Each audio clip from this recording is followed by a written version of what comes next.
It's time! That's right. We want Jeff Nippard versus Mike Van Wyck Part 2, the grudge match. New Year's Eve, 2025. Let's make it happen, Dana White. Where you at, homie? There is money to be made. Fuck Jake Paul. Let's go! Yes. Well, I'm a little late getting to this topic because I haven't been checking up on the fitness channels recently. I've been taking a little hiatus from the gym, and I just kind of stumbled upon this and saw that Nippard got into that altercation in the gym. What the hell? So this is the way I see it. I don't really know that other guy so much, the Mike Van Winkle. But Nipples, I remember him from back, years ago when I started getting into the training again. Him and Greg Doucette and Jeff Nipples. He's kind of the sciencey guy. I wasn't really into him. But anyway, this is the way I see it. This is the way I see it. I see that Jeff, he's obviously not a fighter. So I think he should start training with GSP, a fellow Canadian. And maybe Robbie Lawler from UFC, the brawler. Lawler the brawler. And then Jeff should just start like blasting all kinds of gear and get all roided up. Go through a whole transformation. Just shave his head. Cover himself in all these crazy looking satanic tattoos. Complete transformation. And then we get him geared up and ready to go. Get some fighting skill on him. Get him in there in a cage match. Rematch. With the big bully. Mike Van Wyck. Mike Van Winkle. Yeah. Well, I'm probably going to do a little bit of editing on this video. I usually like to do my videos without editing. Just kind of a stream of consciousness. But I'm going to have to cut out some fat on this video, I think. So I probably will be doing some editing. Wanted to do a little video about this because I remember years back when I started getting into weightlifting again, I kind of started looking at all the YouTube fitness guys, fitness influencers, and it's kind of funny because a lot of them are so much drama on there. They're like a bunch of schoolgirls, really. There's all kinds of, drama going, natty or not, and da. You wouldn't expect it. There's a lot of drama in the bodybuilding influencer fitness world there on the internet. I'm not really a big strong guy. So when I saw that video, that fight video of Nippard in the gym there, wasn't really a fight, but when I saw it, I kind of instinctively took Jeff's side. Being a smaller guy, I've been targeted bullies before, and I know people try to step up to you and disrespect you. You got to stand up. You got to stand up to them. I learned that early on. So I've been in a few altercations, a few scraps. And I'm not condoning violence or anything. And I don't know the backstory. Because, that's important. Everybody's kind of taking Jeff's side right away. But, I haven't really looked into it enough. I don't really know the full backstory of what happened, or why that Mike guy kind of went up to him and jabbed him in his neck and all that. I mean, hey, maybe Jeff's mouse was writing checks that his fist couldn't cash. I don't know. Maybe. I don't know. I'm just saying, I don't know the backstory. I mean, like Mike Tyson, the famous quote by Mike Tyson, social media has made everyone way too comfortable, what do you say, disrespecting people and not getting punched in the face for it. It's just, people just talk shit on the internet. And they just think they can do it openly and freely, and there's going to be no consequences or repercussions. But, and a lot of people I see in the comments saying, oh, no matter what's said, you should never lay your hands on someone. Yeah, but, that's true to a certain point. But words do have consequences and repercussions. I mean, think about this. Like if this Mike Van Wyck guy, what if he was a black dude? And turns out Jeff was, the information comes out, Jeff was in the gym there and he was calling the N-word. Right? And then he got thrown around the gym for it. then I think a lot of people would be a lot more sympathetic towards Mike, saying, oh, Jeff had it coming to him, he's being a racist scumbag, this and that. So, you know, point being, words have repercussions, consequences. I mean, if you lie under oath in a court of law, that's perjury. That's consequences. Police arrest you, they read you your Miranda rights. You have the right to remain silent. Anything you say will be used against you in a court of law. You know, obviously those examples are not violence related. Well, the last two anyway. But, you know, in the real world, more often than not, talking shit escalates into physical confrontation. YouTube celebrities, I think, can get a overly inflated ego and a false sense of confidence from all the money they make and all the followers and all the constant adulation they get. But, you know, the internet's like an alternate universe. It's just not the real world. You know, looking at that video, I don't know. I think Jeff maybe, what it looked like anyway. It looked like maybe he should have went about it a little bit differently. Again, I don't know the backstory when it went on between those two guys, but fully, I mean, everyone's saying it's because the big guy Mike didn't like Jeff's science stuff, but his science approach to working out. But I don't know. There could have been more to it than that. I mean, what was said before the push, this and that, leading up to it. I don't know if we have all the audio to that, but just from looking at the footage that's out there, it just seems like, I don't know, maybe Jeff should have went up to him and told his buddy there that was recording him just to turn the camera off and maybe just motion to the mic, hey, man, can I talk to you privately in the corner gym over here, and just kind of man to man and, you know, try to hash it out, whatever their differences were. But I don't know, he kind of walked up to him, and he seemed like he had a smirk on his face, Jeff did, and he had his cameraman rolling, recording the whole thing, and then he kind of went up and put his arms behind his back, which was not smart. Then the guy, obviously, everybody saw what happened, he overreacted, I guess, I don't know. Again, I don't know. Depends what was said. It depends if he was instigated. I'm not trying to justify what this Mike guy did. You know, I'm not trying to justify his actions at all. I'm just saying, in the real world, words do have consequences, repercussions. That's just reality. It's the way it is. When you talk shit,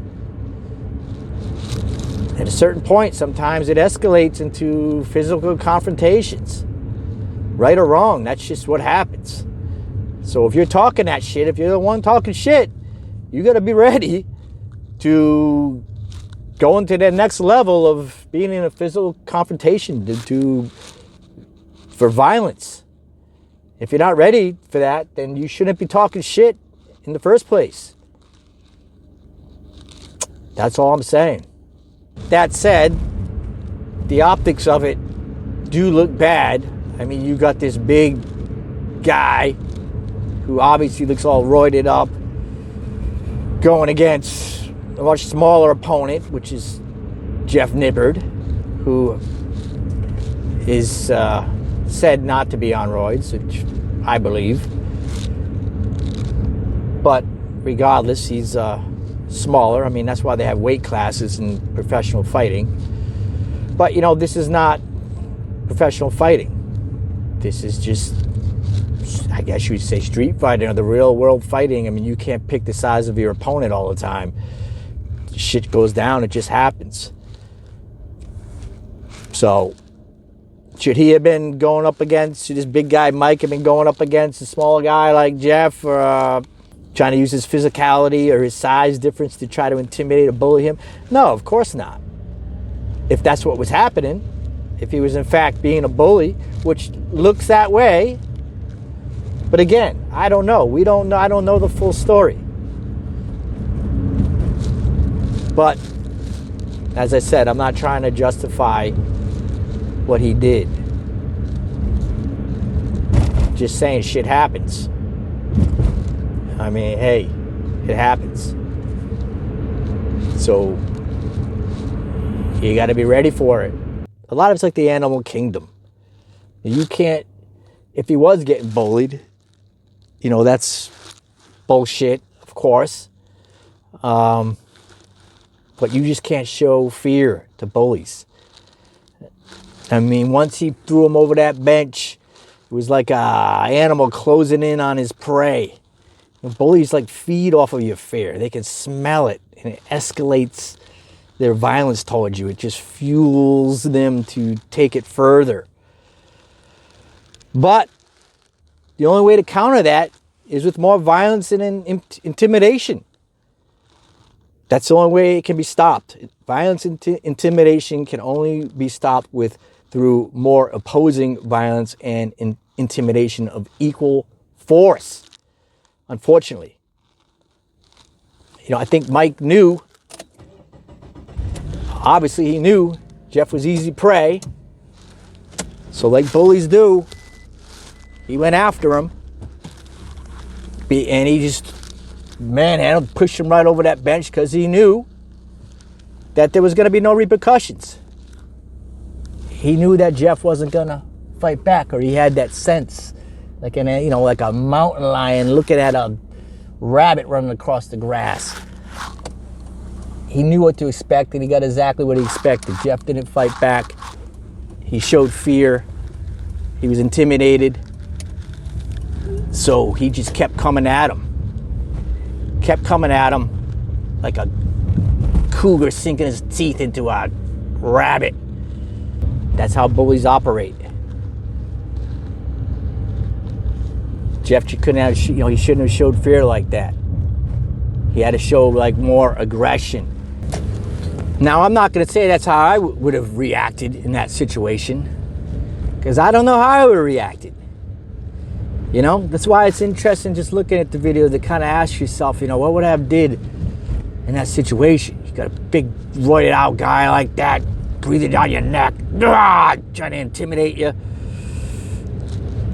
I know I would have stood my ground though, but to what extent? I guess you just wouldn't know until you're in that situation. You start throwing punches. You grab grab something in the gym to protect yourself. It's hard to say exactly. But some people might think Jeff handled it the right way. That way he can't be charged with any kind of crime or what have you. He's very civil about it. But at the same time, you got to protect yourself. And it didn't look like he was protecting himself. You have to look at it like your life might be in danger. You don't know what that guy is capable of doing, just getting all crazy on you. You have the right to protect yourself. Stand your ground, so to say. Well, anyway, guys like this Mike Van Wyck guy keep fucking around and finding out. One day he's gonna bully the wrong guy, and who said it? I think it was Easy E. That doesn't matter whether you're smaller or bigger. When I pull the trigger, he might just get blasted. Doesn't matter. The guy never lifted a weight in his life. The guy he's bullying, and he just pick on the wrong dude, bully the wrong dude, and see what happens. That might be it for you. That's why you don't fuck around like that. You don't bully people like that. You keep your hands to yourself unless it's absolutely necessary to protect yourself or to defend yourself against some kind of intimidation attack, where it's going to have repercussions. It all depends on the person's state of mind that's reacting to him. What's being said to him. What's going on in his life at that point. What might trigger him. You never know what's going on in other people's lives, man. Where they're at, how close they are to that edge. Going over that edge. That's where you got to be careful who you're fucking with out there. Just be respectful to people. Yeah, so I'm not taking sides. I don't know the full story. Just judging by the footage I seen, then yeah, it looks like this Mike guy was just being a fucking douchebag bully, which obviously is fucking not cool. It's bullshit for him to be doing that. And he shouldn't be putting his hands on anyone, especially, you know, someone much smaller than him. That's not a fair fight. But as soon as Mike got thrown over that bench and fell on his butt, you know, he cowered, he showed fear, he was intimidated. And the Mike guy just picked up on that right away, like bullies do. Zoned in on him, escalated it, kept coming towards him, ramping it up with more violence, shoved him again, because he knew he had him. He knew he was, once he showed fear, that was it. It was game over. What if it was the opposite?